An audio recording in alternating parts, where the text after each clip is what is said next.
Barnabas, Ramon, America school is a shepherd, the Engina worker, take out a thing.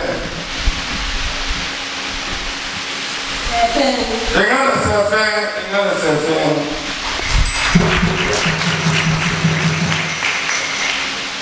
Ebenezer, Ramon self-fan, or anyone. Settle. Thank you. I'm going to look back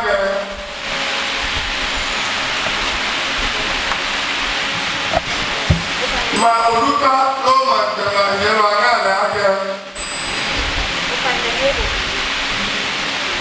no,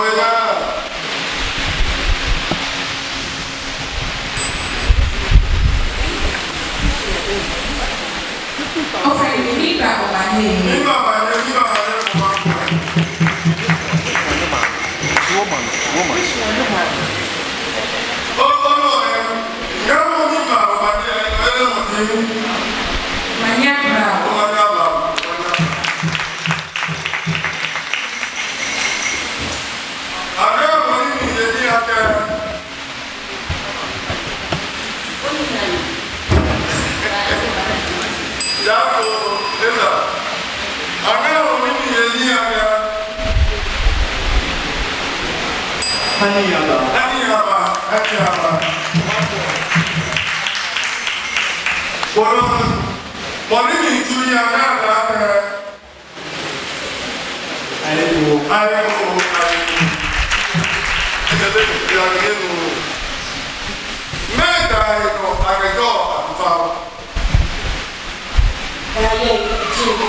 Hello, bien.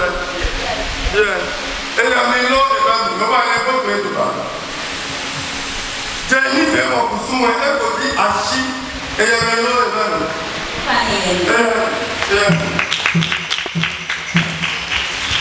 gbogbo afọ́jọ́ bí yóò ní ẹ̀ẹ́dẹ̀gẹ̀dẹ̀ á fi ìlú bá kẹ̀yà sẹ́nu má kẹ̀dẹ̀ ẹ̀rú ìyẹ̀mí ló lọ.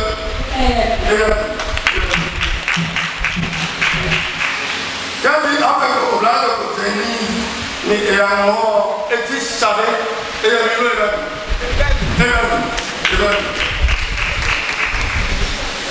Kẹ́rà àwọn ẹ̀jẹ̀ mùsùn. Tẹ̀ nífẹ̀ẹ́ ọ̀kùnsùn ẹ̀ ẹ̀gọ́dì ọ̀jẹ̀ jẹ̀. Eya ni yóò nani. Inú. Eya ni.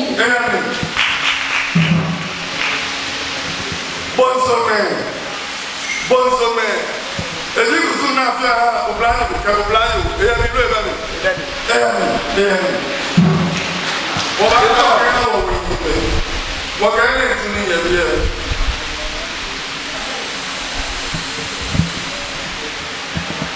Obata love for the enumo. Tap love for the enumo. Mako ma ngwe. Ako. Mako ma ngwe. Afu kata. Mako ma ngwe. Afu mata. Mako ma ngwe. Mako la bide. Mako ma ngwe. Ofofo.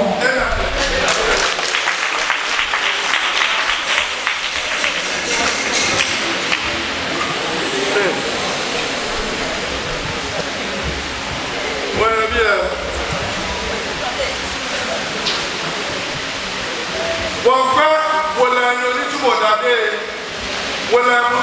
onítúbọ̀ dàdé ẹnumọ̀ mmakọ́ máa ń wèlú wọnú mmakọ́ máa ń wèlú mmakọ́ máa ń wèlú mmakọ́ máa ń wèlú mmakọ́ máa ń wèlú mmakọ́ máa ń wèlú ẹlẹ́dẹ̀. Atarale. The name there was 6 months.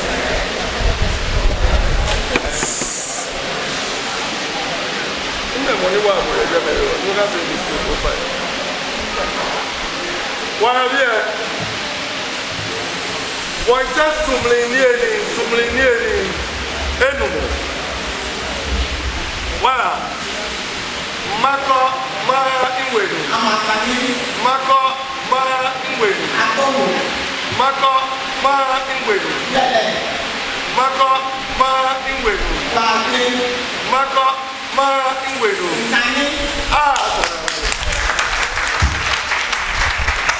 Ona etama kani ne chanka ni zote. Wala. Wọ́n pẹ́ kolonio energy agent wọ́n yà makọ máa ń wè makọ máa ń wè makọ máa ń wè makọ máa ń wè makọ máa ń wè.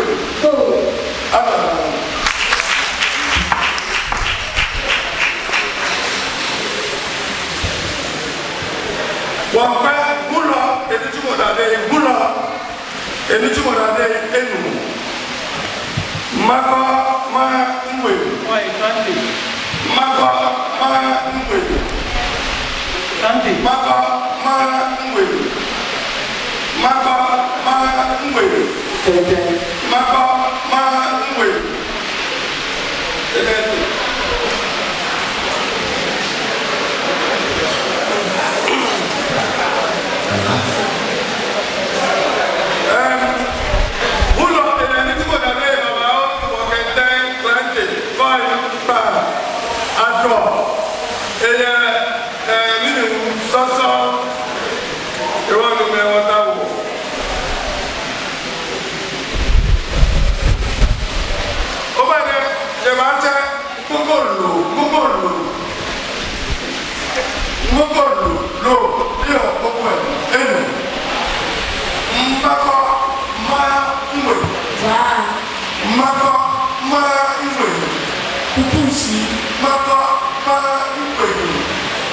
Wow. Mako ma ngwe. Mako ma ngwe. Adobe.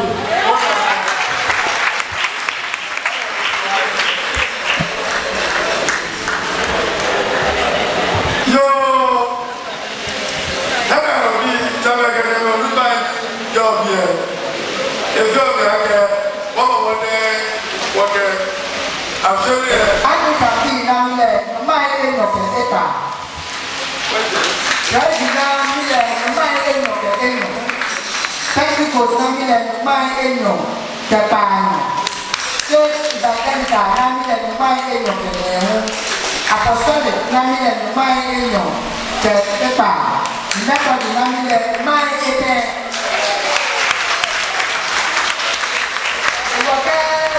Wani tọrọ fẹ́ bàbá gbé ẹ ẹ̀mọ́ nínú akẹ́kọ̀ọ́ ìgbàlẹ̀ èjì mẹ́tọ̀ ìdí ẹ ẹ̀mọ́ náà nílẹ̀ ẹ̀mọ́ máa ń kẹ́kẹ́ mo ní àgbé èèyàn tí faith evangelical ẹ̀mọ́ náà nílẹ̀ ẹ̀mọ́ máa ń èèyàn kẹ̀kẹ́ ẹ̀hún mo ní àgbé èèyàn penticles ẹ̀mọ́ náà nílẹ̀ ẹ̀mọ́ máa ń èèyàn kẹta yẹ èèyàn nọ Solomon wẹ̀ èèyàn ka amiche yale wamfanya na mimi ni mai enyo kepa epa niji Anglican ke apostolic ni moniba na be niji elumo na mimi ni mai enyo ke enyo niji Brazil yo te bela te fa lo